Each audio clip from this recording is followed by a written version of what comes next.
Dari sebutir telur, tersembunyi rahasia kuno tentang Raja Penyu, makhluk legendaris yang memerintah bawah laut dengan kekuatan gaib dan kebijaksanaan abadi, mengawasi Pulau Derawan dan sekitarnya dengan mata yang selalu waspada. Derawan. Selamat menyaksikan. Cerita dimulai dari pemburu telur penyu yang menuju pulau kecil pasir putih tempat penyu bertelur. Dengan tetesan air mata penyu-penyu betina mengubur telur-telurnya di pasir berharap generasi penerusnya dapat memulai kehidupan baru. Meski penyu-penyu yang bertelur tidak tahu apa yang akan terjadi selanjutnya. Penyu menatap ke lautan menyaksikan kapal pemburu telur akan datang lagi, yang membuat hatinya sedih akan nasib telur-telurnya yang baru saja dia timbun di pasir. Maka bergegaslah ia kembali ke laut.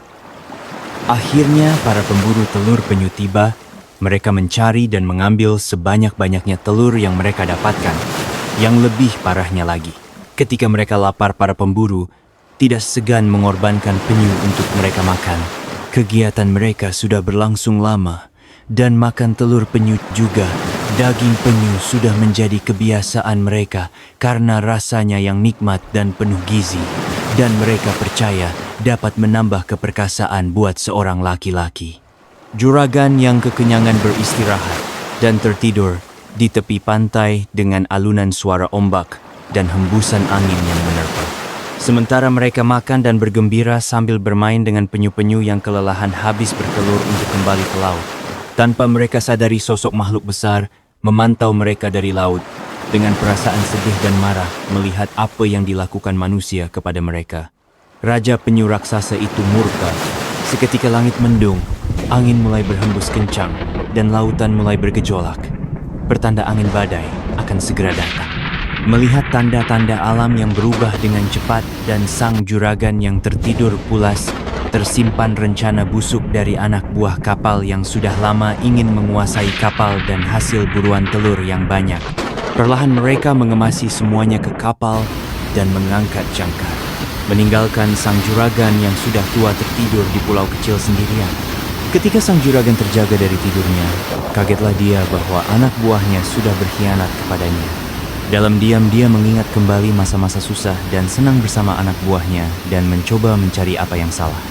Akhirnya dia hanya bernapas lega dan berdoa semoga masih bisa selamat kembali ke rumah. Akhirnya hujan dan angin kencang. Badai besar bergelora di lautan.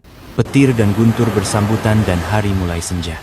Sang kakek juragan telur penyu hanya bisa pasrah. Angin badai menyeretnya terjun ke laut dengan sisa-sisa tenaga tuanya, berusaha bertahan ketika kakinya masih merasakan pasir pantai. Dalam perasaan yang panik dia melihat sesosok makhluk besar perlahan menuju ke arahnya. Rasa takut baru dia rasakan dan berpikir mungkin hari ini sudah akhir hidupnya. Ketika makhluk itu semakin mendekat, dia hanya bisa pasrah. Semakin dekat barulah ia sadar itu adalah seekor penyu raksasa yang datang kepadanya. Penyu besar itu menatap mata manusia itu dengan perasaan marah dan mulai mengeluarkan suara yang bergetar, disaksikan oleh gelombang laut dan terpaan angin kencang. Terjadilah dialog antara mereka. Raja penyu raksasa berkata, "Kapal dan anak buahmu sudah tenggelam. Kalau kau mau selamat, maka berjanjilah bahwa mulai hari ini, engkau dan sampai 7 keturunanmu tidak boleh makan telur apalagi daging keturunanku. Bersumpahlah, maka aku akan mengantarmu pulang." Orang tua yang lelah dan kedinginan dan rasa takut akhirnya setuju dan bersumpah. Dan penyu besar itu menyuruh naik di atasnya dan memerintahkan orang tua itu memejamkan mata.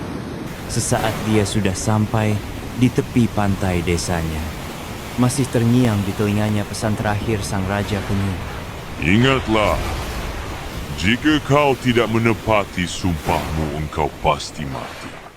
Dengan perasaan sedih dan bingung dia bergegas ke rumah, mengamankan telur-telur penyu yang tersisa, melepaskan induk penyu yang telah lama dipelihara, juga anak penyu yang baru menetas.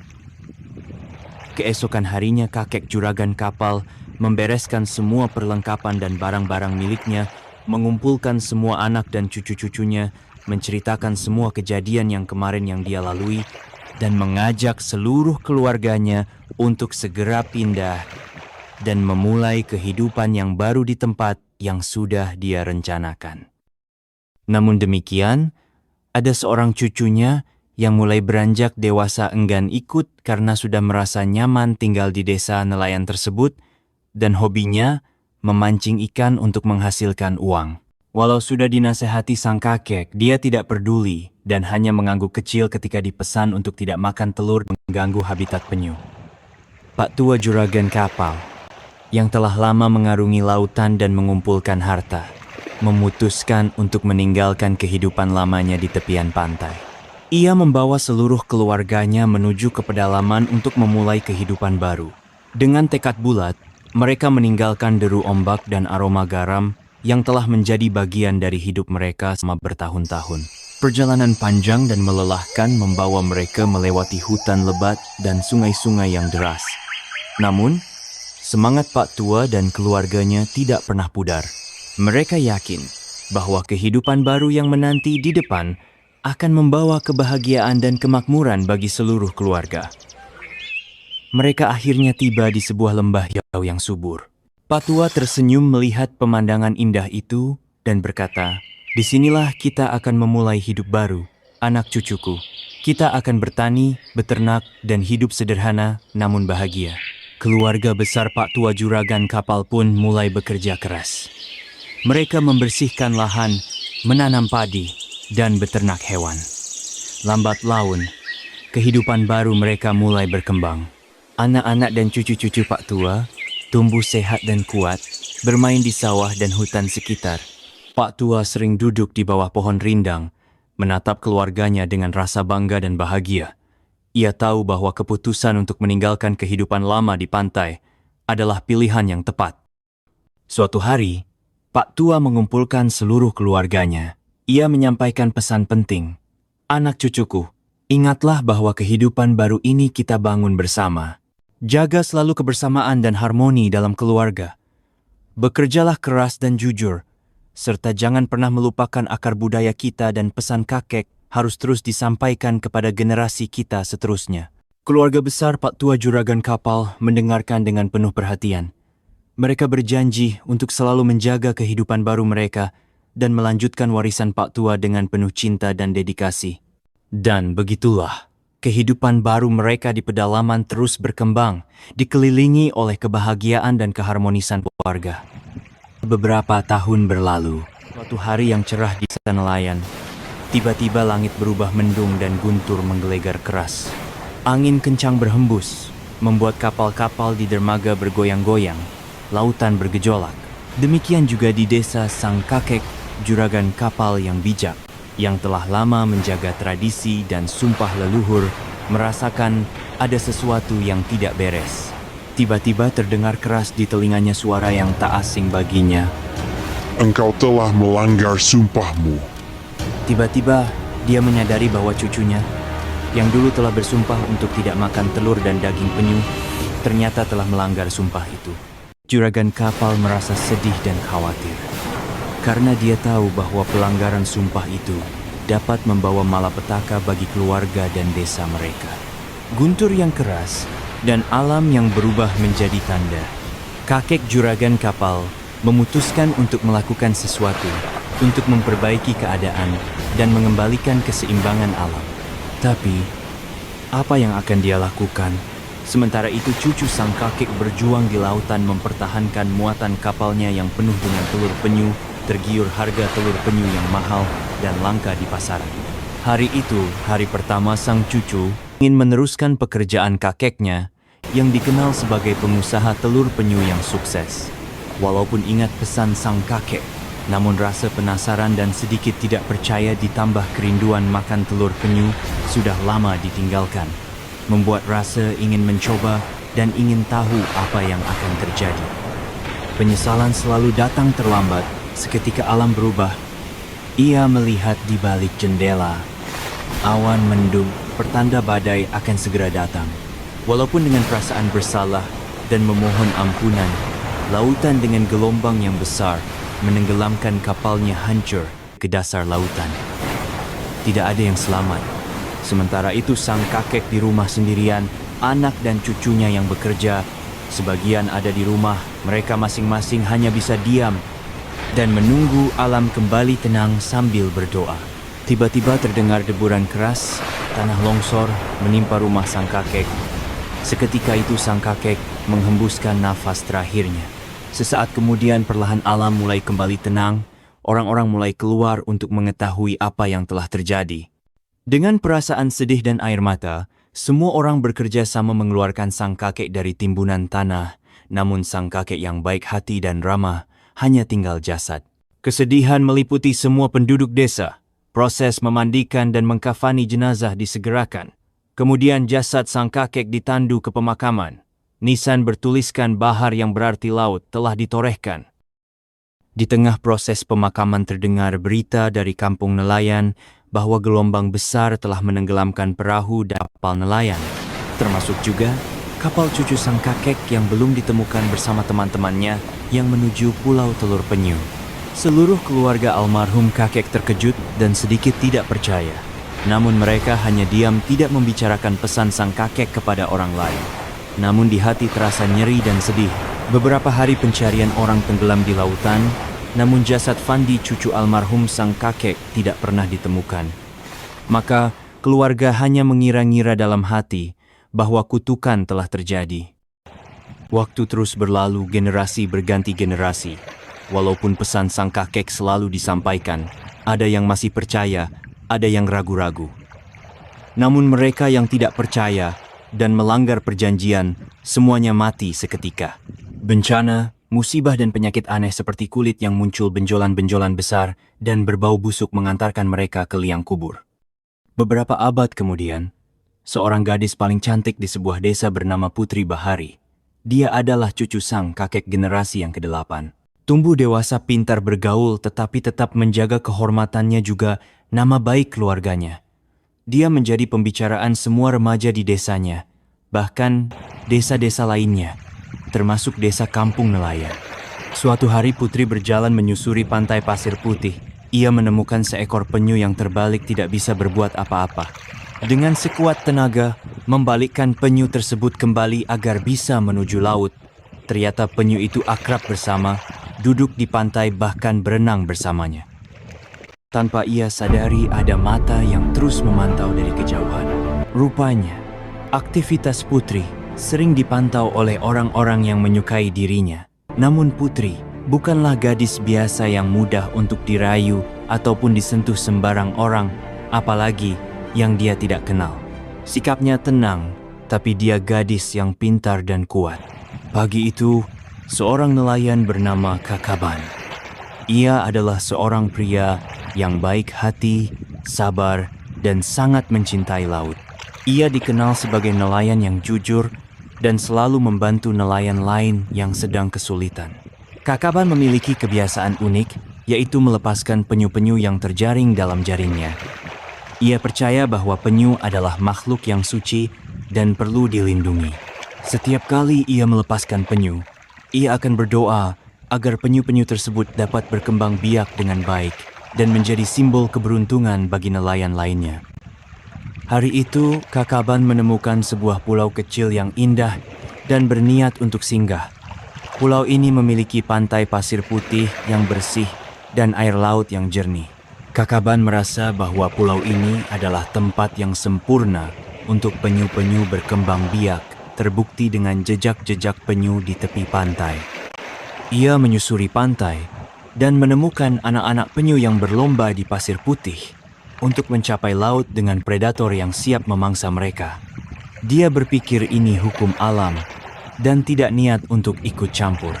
Pada kesempatan lain, dia juga sempat menyaksikan induk penyu yang sedang bertelur membuat hatinya takjub. Namun semakin jauh dia melangkah, dia dikagetkan dengan banyaknya cangkang penyu yang berserakan di lahan tertentu.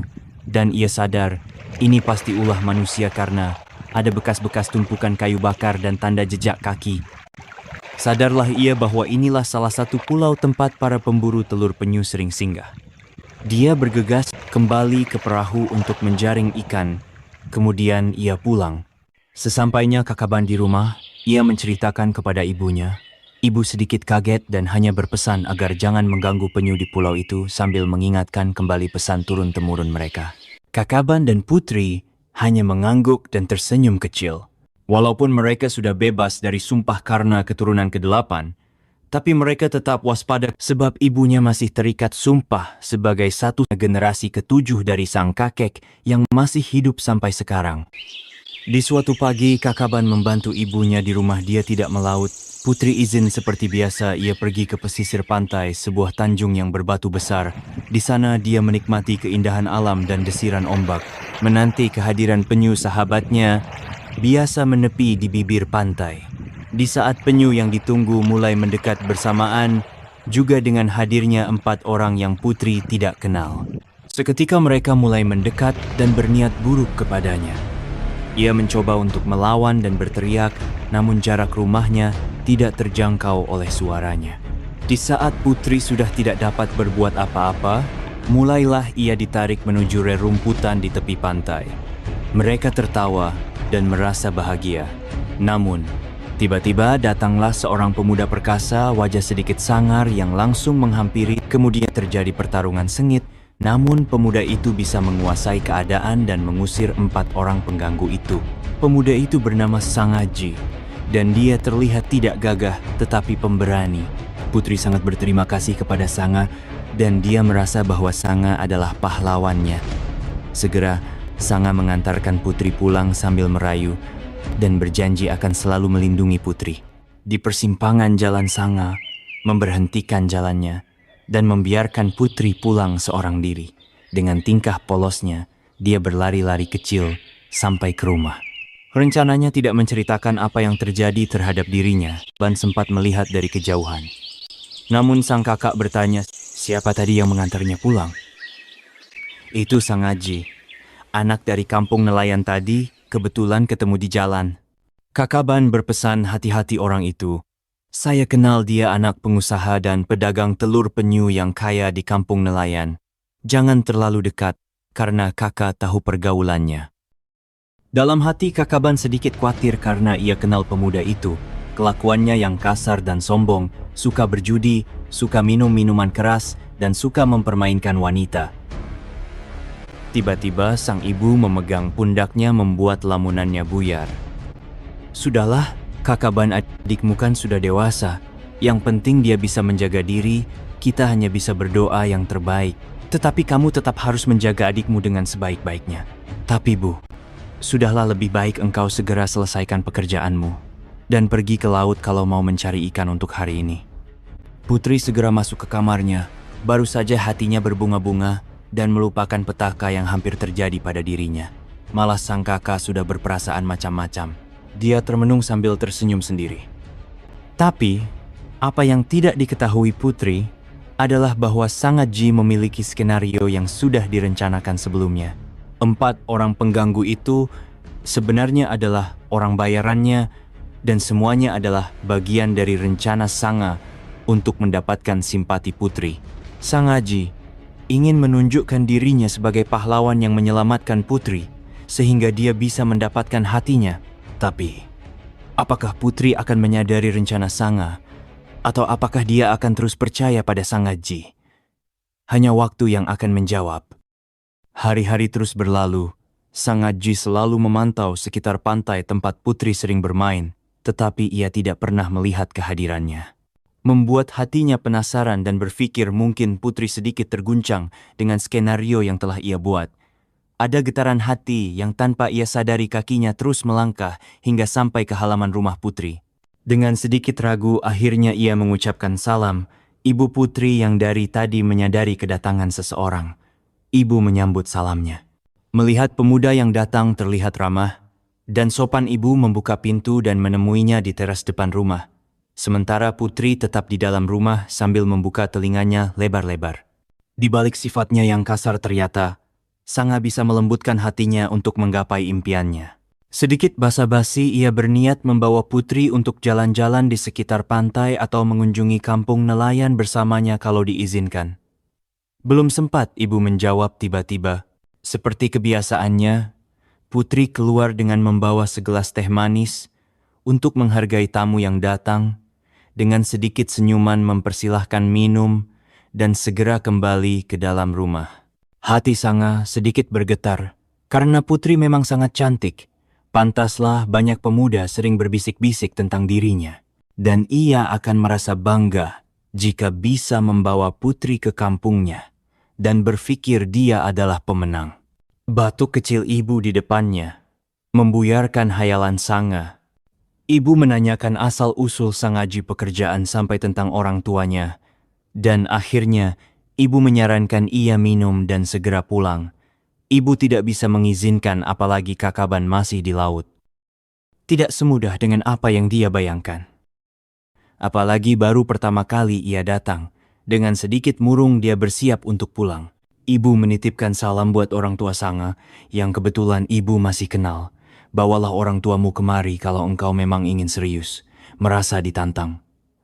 Dalam hati berkata, boleh juga. Kemudian Sanga segera bergegas untuk pulang, tak lupa mengucapkan salam dan terima kasih. Di tengah-tengah perjalanan, ia berpapasan dengan Kakaban dengan membawa hasil dari laut. Tanpa sepatah kata pun Sanga berlalu dengan sombongnya. Sesampainya Kakaban di rumah, dia menanyakan kepada ibunya, apa yang baru terjadi? Itu anak muda hanya bertamu dan menceritakan semuanya. Kakaban hanya mengingatkan hati-hati dan sedikit tidak setuju dan mengira-ngira apa yang selanjutnya akan terjadi. Beberapa minggu kemudian, datanglah utusan dari kampung nelayan mengabarkan bahwa keluarga besar Sangaji akan datang melamar Putri. Dengan sedikit ragu, ibu Putri mempersilahkan kedatangan mereka, walaupun ada kekhawatiran kondisi rumah mereka yang sederhana akan menyambut orang kaya dari kampung nelayan.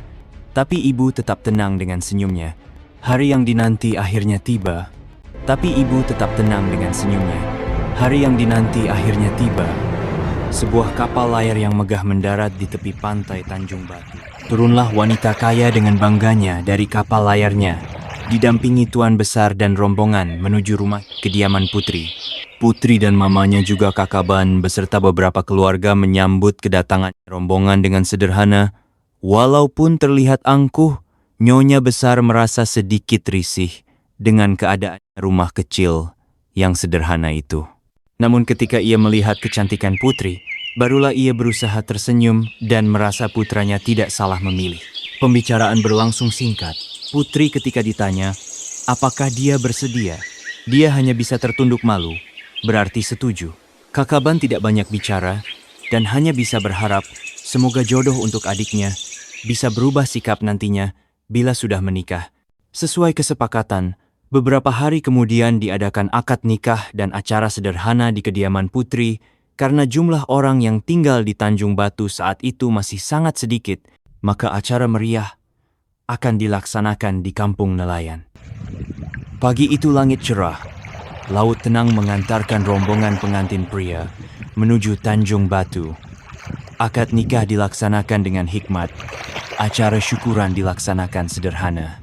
Rombongan pengantin segera naik perahu layar, siap ke kampung nelayan.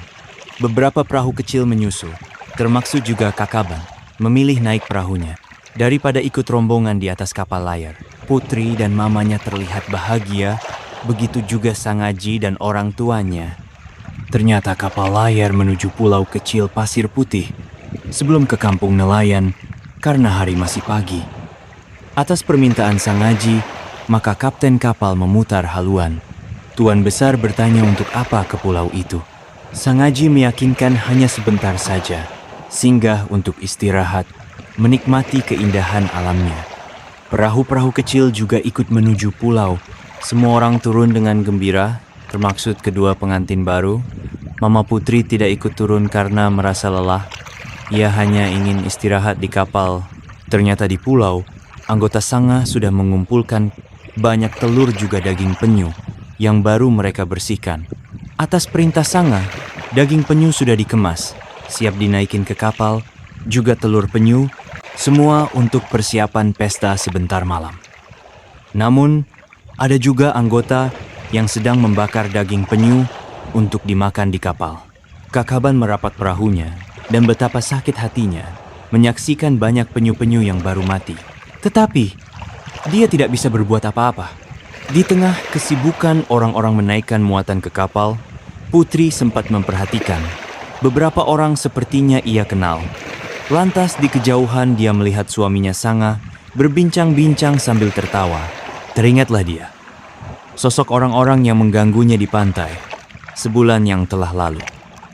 Sanga terlihat memberikan sesuatu, kemudian mereka pergi menaiki perahu kecil mereka. Dalam hati Putri merasa kecewa dan marah. Dia merasa curiga bahwa ada sandiwara yang baru terungkap. Namun semua ia pendam dalam hati. Ia tidak ingin merusak suasana hari ini. Setelah semua urusan selesai, mereka kembali naik ke kapal. Di atas kapal orang-orang berpesta, makan daging bakar dan telur penyu. Putri menolak makan karena masih belum lapar dan memendam rasa penasaran. Semangkuk lawar daging penyu yang dicincang kecil masih hangat dengan bumbu kecap dan sambal spesial dibawakan oleh nyonya besar ke kamar istirahat Mama Putri dan mengajaknya makan bersama. Aroma yang menggoda dari masakan seorang koki kapal sangat istimewa. Melihat nyonya besar makan dengan lahapnya, Mama Putri mulai mengambil nasi dan beberapa sendok daging. Tidak ada rasa curiga sedikit pun. Ia hanya mengira-ngira bahwa ini daging sapi atau lembu. Akhirnya daging itu masuk juga ke dalam mulutnya. Terasa nikmat dan sedikit aneh. Begitu daging tertelan, tiba-tiba terdengar suara petir menyambar diiringi suara guntur yang menggelegar di siang hari yang cerah. Kagetlah semua orang. Barulah Mama Putri bertanya dengan nyonya besar, "Daging apa ini?" Dengan sedikit rasa kaget, nyonya menjawab, "Itu daging penyu masakan spesial." Seketika itu, tumpahlah semua isi piring Mama Putri, dan ia segera keluar untuk bisa memuntahkan isi perutnya. Namun semua sudah terlambat.